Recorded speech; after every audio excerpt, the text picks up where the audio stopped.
Les amis, bienvenue, j'espère que vous allez tous très bien, très content de vous retrouver pour cette nouvelle vidéo.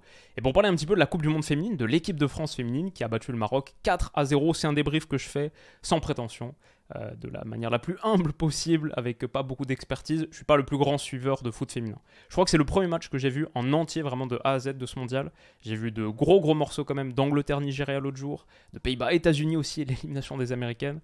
Mais voilà, je ne suis pas un gros expert, j'ai juste envie de me mettre un petit peu dans la hype de l'équipe de France, les soutenir, je ne vais pas dire les porter, mais en tout cas être avec elles le plus loin possible, à commencer par samedi 9h, quart de finale contre l'Australie, le pays hôte. On débriefera aussi ce match. Qu'est-ce qu'on peut dire du Maroc, de ce match contre le Maroc, pardon, c'est qu'il a très bien commencé. Les Bleus, elles menaient 3-0 au bout de 23 minutes de jeu, grâce à Diani, grâce à Kenza Dali qu'on voit ici, et Eugénie Le Sommer qui a même planté un doublé, qui a fait un très gros match facile pour les Bleus d'Hervé Renard, et Wendy Renard qu'on n'a pas vu très menacé derrière. On la voit ici avec le sélectionneur du Maroc et son ancien coach à Lyon, Reynal Pedros. Très facile pour les partenaires de Le Sommer, 15 tirs à 1. Pas de grandes menaces, de grands dangers en face, mais 2-3 trucs à redire et plein de trucs à dire en général sur ce qui a bien marché, sur ce qui pourrait être amélioré avant ce gros match donc de samedi contre l'Australie. Quand on regarde le tableau final, l'élimination des Américaines, elle a quand même bien ouvert le truc. Il n'y aura pas de troisième Coupe du Monde féminine pour les États-Unis, troisième Coupe du Monde consécutive, je veux dire. Et quand on regarde ce tableau final, il n'y a qu'un seul pays qui a déjà gagné la Coupe du Monde, c'est le Japon. Pays-Bas, Espagne, très gros match.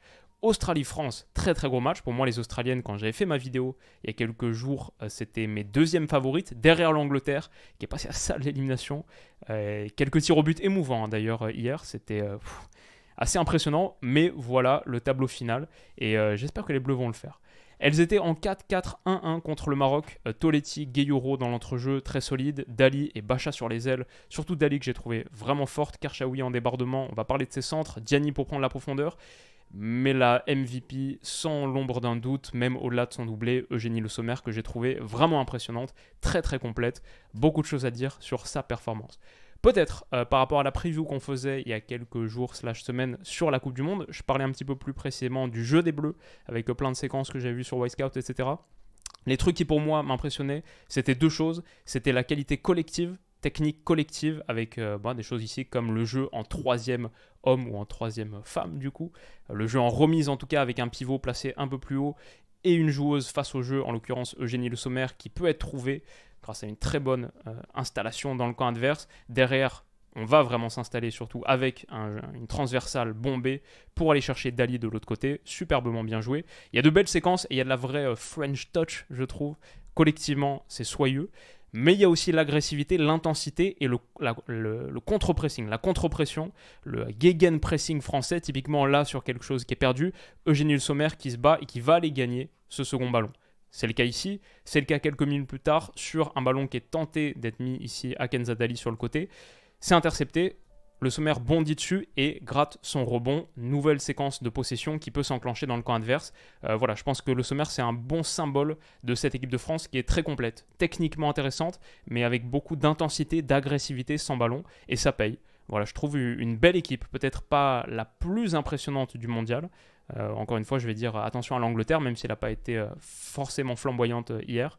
Je ne mettrai pas l'équipe de France favorite, mais je trouve qu'elle a beaucoup d'atouts qui la rend sympa. Bon, peut-être le jeu au pied d'Elisa de Almeida peut être amélioré parce qu'il y a eu quelques moments difficiles là sur une transversale où on cherche côté opposé et ça va directement en touche. Elle s'est bien rattrapée quelques minutes plus tard en provoquant, en ouvrant la première brèche pour aller planter le premier but de l'équipe de France. Le Maroc était en 4-4-2 assez classique, sans ballon, mais beaucoup d'espace à l'intérieur.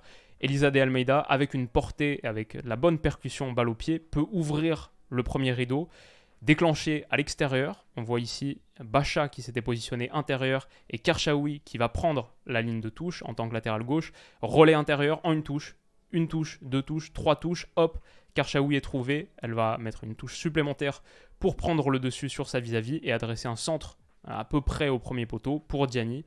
Même plein axe qui va finir dans le but vide. C'est très bien joué, honnêtement c'était une séquence collective que j'ai trouvée super belle et c'est bien fini À souligner quand même la défense centrale marocaine, ici Benzina et El Chad qui sont, bon, c'est difficile là, pas d'intervention aérienne, Diani qui est laissé seul entre deux défenseuses, compliqué, en plus je pense qu'Eugénie Le Sommer aurait aussi pu être servie parce qu'elle avait fait un bon appel complémentaire de celui de Diani, comme je trouve que c'est deux joueurs très très complémentaires qui occupent des zones différentes avec des qualités différentes, ça marche bien dans un 4-4-1-1, en tout cas ce que j'ai vu là aujourd'hui. Elle avait fait un autre appel qui aurait aussi pu être servi. La défense marocaine a été dans l'ensemble en grande souffrance. Mais bon centre de Karchaoui, bonne utilisation de la largeur pour ensuite aller repiquer.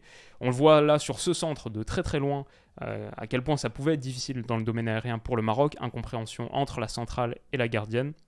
Mais l'équipe de France a su, dans l'ensemble, exploiter toutes les failles qui lui étaient présentées avec une bonne maîtrise technique. Genre là, ce petit ballon sauté par-dessus de Renard pour trouver, il me semble que c'est Kenza Dali qui est rentrée à l'intérieur. C'est effectivement elle, parce que c'est elle qui va finir. Et d'un petit ballon presque slicé du pied, elle lance dans la profondeur Diani.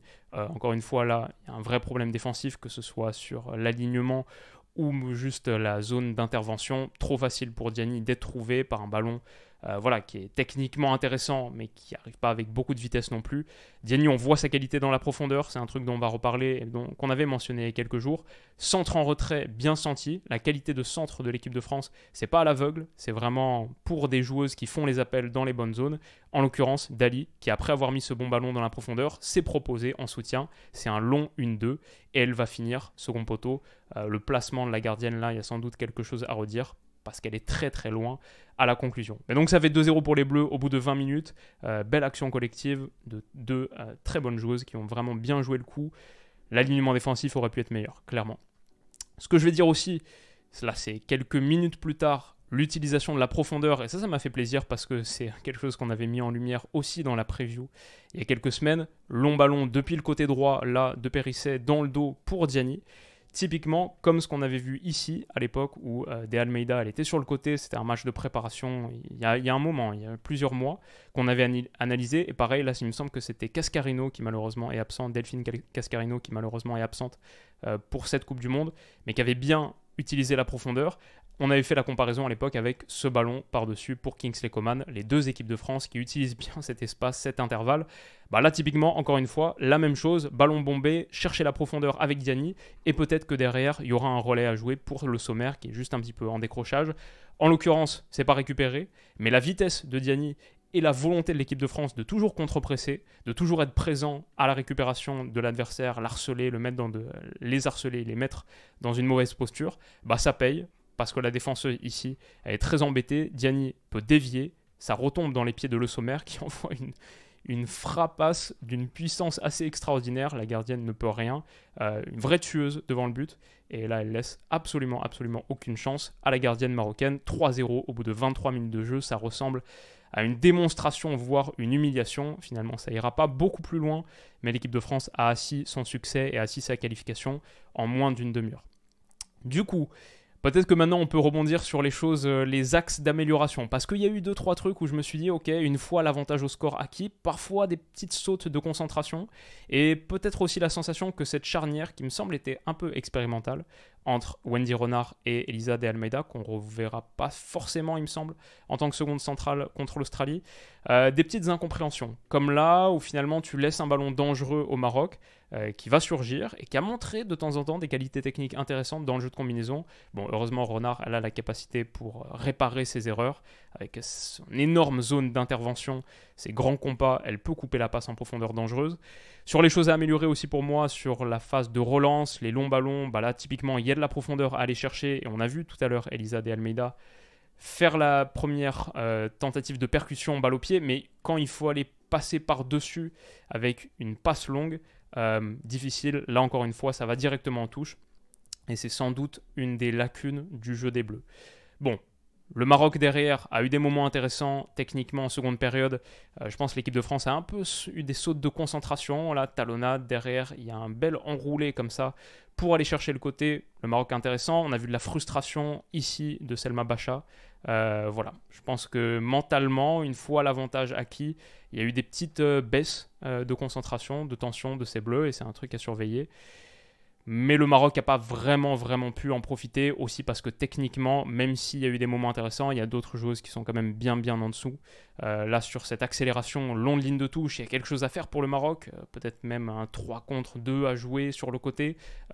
L'accélération, elle est directement en touche, parce que la conduite est mauvaise. Et derrière, geste de frustration, il me semble, de El Hadj, qui a fait, il faut le dire, vraiment un mauvais match. Donc l'équipe de France derrière marque le 4e sur un bon centre de Vicky Béchot qui est entré en cours de jeu, qui a fait une très bonne entrée. Centre, second poteau, encore une fois la défense marocaine qui est un petit peu à la ramasse parce que Jenny Le Sommer, qui n'est pas la plus grande, elle peut pourtant se matcher dans le but vide sans aucune opposition. Problème là, mais bon placement aussi, bon positionnement de Le Sommer, 4-0, pas grand chose à redire. Hervé Renard m'a l'air satisfait de la prestation dans l'ensemble, et donc les Bleus accèdent au quart de finale de la Coupe du Monde. Elles n'ont jamais remporté le mondial, peut-être on peut le rappeler. L'équipe de France n'a jamais gagné le mondial, il me semble, n'a jamais été en finale du mondial. Je crois peut-être une seule demi-finale, en tout cas la dernière fois en 2019, le mondial qui était en France. La route s'était arrêtée en quart contre les États-Unis. Mais les Américaines ne sont plus là, ce qui ouvre vraiment le tableau. Les Américaines qui étaient en lice pour une troisième Coupe du Monde consécutive, éliminées par la Suède aux Pays-Bas. Voilà, ça va être costaud. Si la France bat l'Australie, derrière ce sera l'Angleterre, mais des gros matchs qui arrivent, de gros matchs. Peut-être que là, contre le Maroc, c'était un petit round de chauffe utile, parce que les Marocaines étaient vraiment 2 ou 3 crans en deçà. Mais là, contre l'Australie, samedi 9h, match que je vais aussi analyser.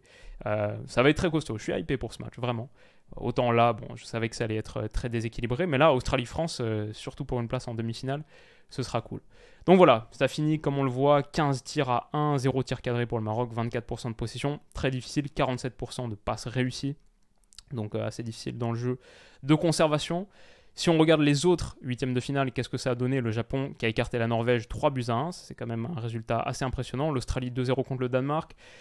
L'Espagne, plus costaude que ce que je pensais. Je voyais une Espagne peut-être un peu décevante, minée par ses problèmes internes. Elle a largement écarté la Suisse. Mais donc, Espagne contre Japon, ça va être costaud. Pays-Bas contre Suède, est-ce que c'est ça, pardon? Non, Espagne contre Pays-Bas et Japon contre Suède. Voilà, c'est deux quarts de finale très intéressants. Et l'Angleterre, donc, contre la Colombie. En attendant, France-Australie. Sympa. Et ce sera donc vendredi et samedi. L'équipe de France, samedi à 9h. Rendez-vous, mettez le réveil. Pas forcément si vous n'avez pas envie de le regarder. Mais moi, en tout cas, je mettrai le réveil et j'en ferai une petite vidéo en espérant la qualif. Qu'est-ce que vous avez pensé de ce match? Si vous l'avez vu, si vous ne l'avez pas vu, bah, normal, je veux dire, on est mardi, le match était à 13h. Pas forcément l'horaire le plus praticable, et peut-être aussi que la Coupe du Monde féminine ne vous intéresse pas trop, ce que je peux comprendre. Moi-même, j'en ai pas vu beaucoup de matchs, mais j'ai envie de rentrer un petit peu dans la hype de cette équipe de France. Et pour ceux que ça intéresse, j'espère que ça vous a plu. Les amis, prenez soin de vous, on se dit à très vite pour la prochaine vidéo. Je pense demain, gros sujet sur la chaîne. On va parler un petit peu de... Non, je garde la surprise, gros sujet demain sur la chaîne, et rendez-vous demain. Prenez soin de vous les potes, à bientôt, bisous.